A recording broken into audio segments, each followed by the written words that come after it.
印度海军部门突然向外界公布了一则惊人的消息：印度海军的航母维克拉玛蒂亚号发生了严重的毒气泄漏事故。虽然印度的这艘维克拉玛蒂亚号航母是从苏联海军手里购买的二手货，但所有的印度人都对它感到非常自豪。极端的印度民族主义分子甚至将之视为印度扭转国运的重大标志。但时至今日，这艘被印度人寄予厚望的航母已经彻底沦为了全世界的笑柄，而印度人的国运也似乎跌进了一个无底的深渊，久久让人无法看到上升的迹象。自种姓制度在印度诞生以来，印度人就一直奉行着这套制度。迄今为止，在印度社会的高层官僚当中，高种姓的婆罗门和刹帝利人群也占据了明显的多数。比如，印度的开国领袖尼赫鲁就属于最上层的婆罗门种姓，而另一位被印度人民视为精神领袖的印度政治人物甘地的种姓也是吠舍。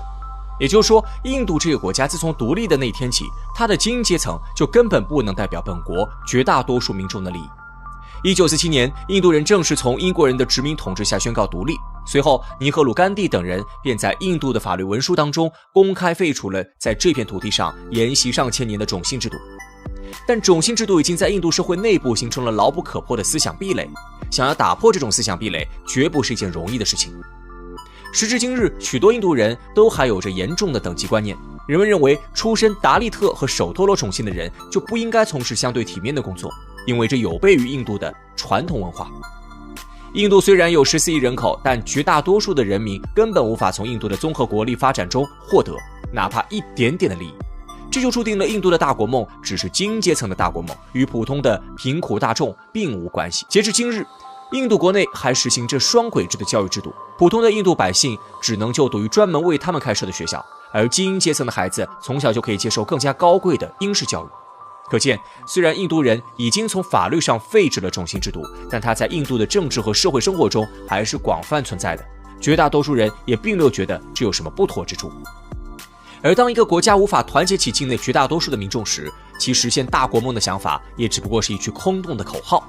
只要印度人对内的等级压迫没有停止，印度的国运就不可能从根本上得到扭转。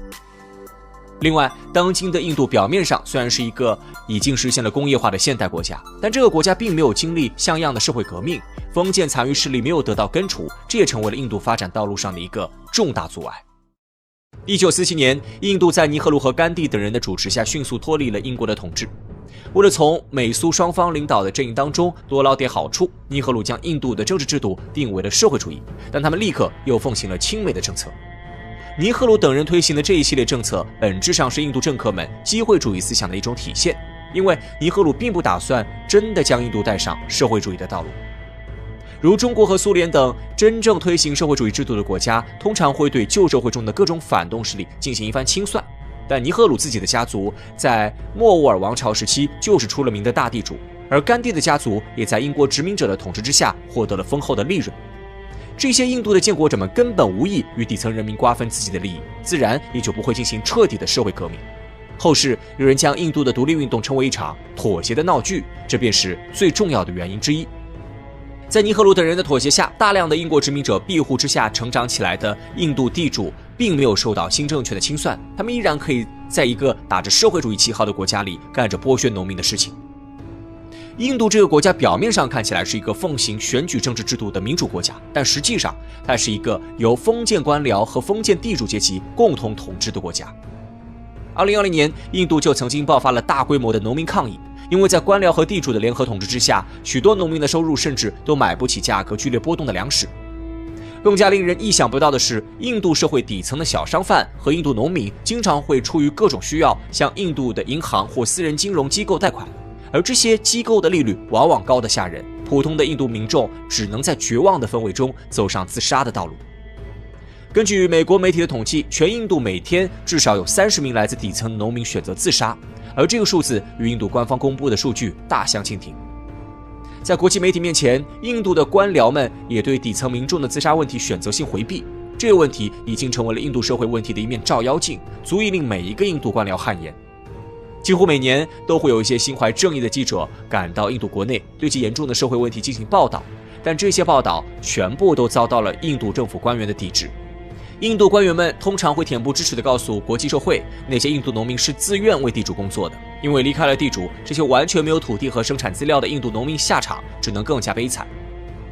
而更加令人感到遗憾的是，每次当印度政府做出这样的回应之后，总会有一些印度底层人站出来对这样的说法表达支持，以至于有人开始怀疑印度政府正在通过某种手段收买那些在底层受苦受难的民众。因为对于那些底层民众来说，任何一点来自印度政府的小恩小惠就足以让他们改善目前的生活，而他们也非常愿意为了利益替政府说话。透过这种奇葩的社会现象，人们似乎又看到了印度社会的另一面。也许印度这个国家不能彻底实现崛起的根本原因，还是在印度人民自己的身上。由于印度社会当中的普通人大多只能接受精英阶层为他们精心准备过的教育内容，绝大多数底层百姓的文化水平也仅仅是维持在能够识字的水准。无知的印度人喜欢崇尚神明或者强者，他们的脑子里只能理解印度教当中的首陀罗体系，对于诸如马克思主义这样近现代的政治学知识一无所知。其实许多中国网友应该都能看出来，印度今天的社会现状与1949年之前的中国有着许多相似之处。中国之所以能变成如今这样一个富强和谐的现代国家，其本质上就是因为新中国的第一代领导人对全中国的社会进行了一次彻彻底底的革命。无数出身底层的革命者将旧世界的秩序砸得粉碎，并兴致勃勃地为人民的新政权建设了一整套的制度体系。不过相比中国而言，印度人是十分不幸的。占印度人口绝大多数的普通民众仍然在统治阶级罗织的梦魇中昏昏沉睡。他们或许意识到了自己被压迫的现实，但从来没有想过反抗，更没有想过要颠覆这套不公平的旧秩序。比起当今印度统治阶级的无耻剥削，印度人民的愚昧才是令这个国家堕入深渊的根本原因。在2020年爆发的印度农民抗议活动当中，人们不仅能够看到一些奋起抗争的农民队伍，还会看到一些专门替莫迪政府举标语的农民队伍。事后有记者卧底在了这些农民的抗议队伍当中，才了解到事情的真相。原来那部分对抗莫迪政府的农民是被地主收买前来向政府示威的。对于遍布印度的地主阶级来说，政府的粮食收购价格直接关乎到了他们的当年收入，反倒是那些参加抗议的农民自己对粮食价格并不关心。因为在这些被地主收买参加抗议的农民看来，无论粮食价格出现什么样的变化，他们给地主上交的年租都不会变。而另一部分为莫迪政府举宣传标语的农民，则是由政府直接花钱从印度各地雇来的。所以这场看似是印度农民在为自己争取权益的斗争，实际上是印度政府和印度地主之间的斗法活动。普通的印度农民只不过是沦为了他们的工具罢了。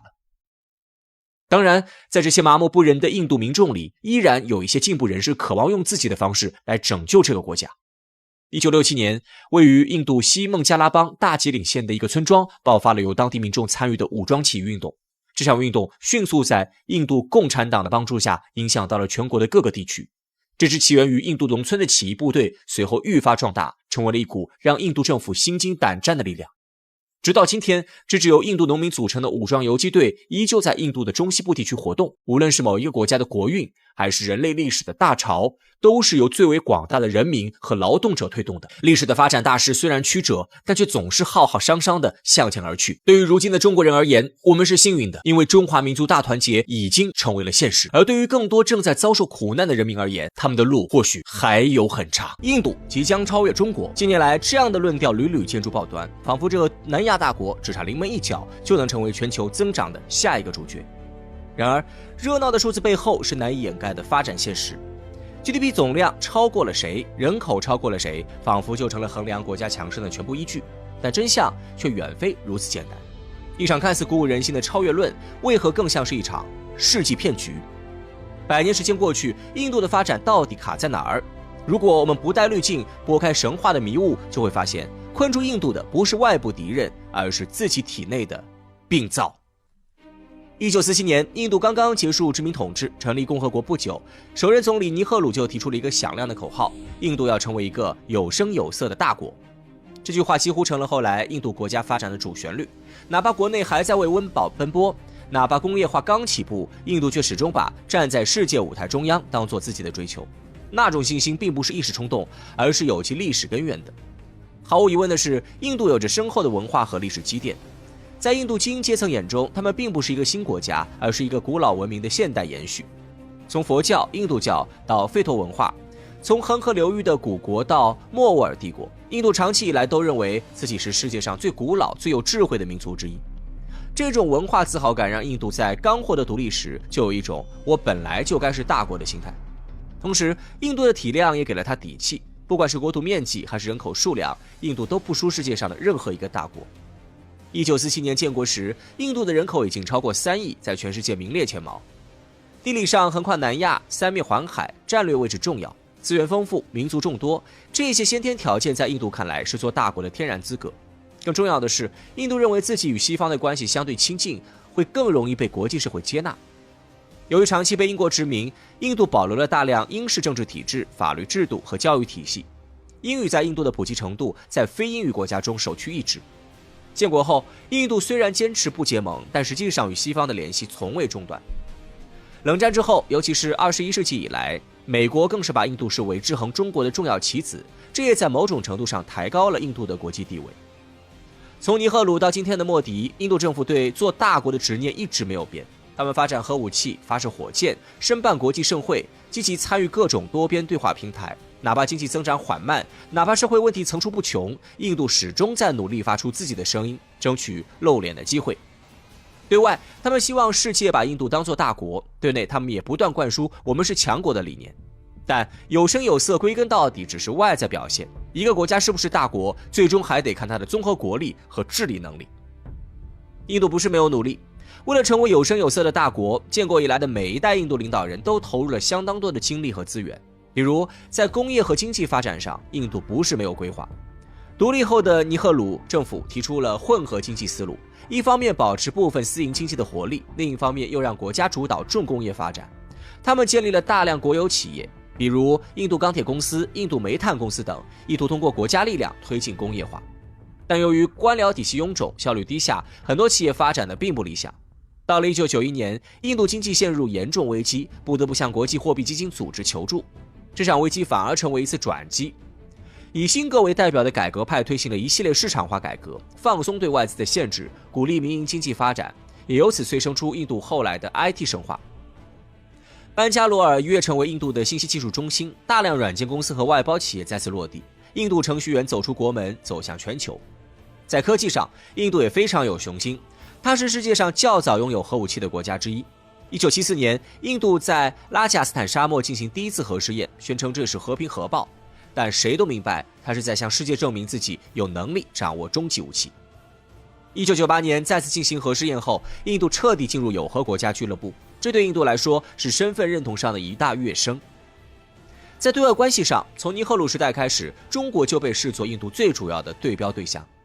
两个国家同在亚洲，几乎同时独立，都是人口大国、文明古国。这种天然同龄人的身份让印度对中国格外敏感，尤其是改革开放后，中国在经济上一路高歌猛进，逐渐甩开印度的那一刻起，这种敏感变成了强烈的竞争心理。印度不愿被比下去，更不愿被世界视为落后一档的角色。为了追上中国，印度几乎在所有关键领域都把中国当作参照系。中国改革开放后，高速公路、高铁、港口、电力、水利等基础设施迅速完善，形成了全球最大规模的现代化建设浪潮。印度看在眼里，也急在心里。2014年莫迪上台后，提出印度制造战略，强调要改善营商环境，加快基础设施投资，吸引外资建厂，复制中国速度。于是我们看到印度开始大力修建高速公路，扩建港口，推进智能城市计划，设立工业走廊，目标就是打造出类似中国沿海经济带的制造业中心。从这些方面看，印度确实不是一个懒惰的国家，它有梦想，也肯付出，它不甘于做一个区域大国，而是想成为全球重要玩家。但问题也随之而来，印度虽努力，却并未完全走出发展困境。那么印度的发展到底卡在哪里了？其实归根到底，问题出在4个字：结构失能。最首要的是政府治理能力的长期低效。印度虽然表面上是一套成熟的议会民主制度，但在实际运行中，这套体系常常陷入政党纷争、效率低下的泥潭。政策更替频繁，一个政府刚上台就被拉下马，许多政策没来得及落地就被推翻。比如土地改革、税收体系优化、劳动力市场现代化，这些对发展至关重要的问题，经常在议会里被无限拖延，久拖不决。与之相伴相生的是官僚体系冗杂僵硬，严重拖慢了执行效率。印度的官僚系统保留了很多英殖民时期的管理模式，重规章轻执行，地方政府之间协调困难，项目推进效率低下。想修一条路、建一个厂，不仅程序复杂，还容易遇到贪腐问题、权责不清、推诿扯皮。很多外资企业对印度投资望而却步，根本原因不是市场不大，而是办事太难，成本太高。更重要的是，印度的社会结构问题根深蒂固。种姓制度虽然法律上被废除，但在现实生活中依然广泛存在，尤其是在教育、就业、婚姻等领域，仍对底层人群造成极大限制。这种看不见的天花板限制了社会流动性，削弱了整体人力资源的活力。再加上宗教分裂、语言多元、地方民族意识强烈，让本就复杂的治理体系更加碎片化。很多国家层面的政策到了地方根本推不动。同样的，社会层面的问题还在于教育与基础设施的长期滞后。印度有极强的高端人才输出能力，硅谷有不少印度面孔，诺奖获得者也不在少数。但问题是，这些只是金字塔顶端的人才，大部分印度人接受的仍是基础薄弱的初级教育，农村地区识字率长期徘徊不前。医疗、饮水、住房等公共服务覆盖率低，让人口红利变成了沉重的社会负担，而非经济增长的动力。不仅如此，印度的经济还面临着结构长期偏失的问题。印度跳过了制造业的全面崛起，直接从农业社会跃入服务业导向的经济体。这种跳跃式发展在初期带来了软件外包等优势产业，但也留下了巨大的结构性短板。制造业始终无法形成强劲支撑，就业吸纳能力弱，技术积累不足，最终造成的是增长无根基，就业无保障。更严重的是，印度社会缺乏一个强有力的国家战略统筹机制，各级政府各自为政，中央与地方的政策常常互相掣肘。遇到危机，政策反应迟缓，要干大事常常虎头蛇尾。许多宏大的国家计划，比如印度制造、数字印度，最终都因为落实难、协作难，沦为口号多、成果少的工程。这些深层次的问题，不是靠换一个领导人就能解决的，也不是靠打一场外交翻身仗就能扭转的。它们存在于制度内部、文化结构之中，早已形成了一种慢性病式的发展困境。印度的问题并不是缺了某一项条件，而是每项都差一点，但整体又始终不到位。它像一个拼图，拼到最后总差一角，而这一角恰恰就是国家整体动员能力。一个国家若想崛起，必须有协调一致的制度，有执行到底的政策，有跨阶层的凝聚力，而这些恰恰是今天印度最缺乏的东西。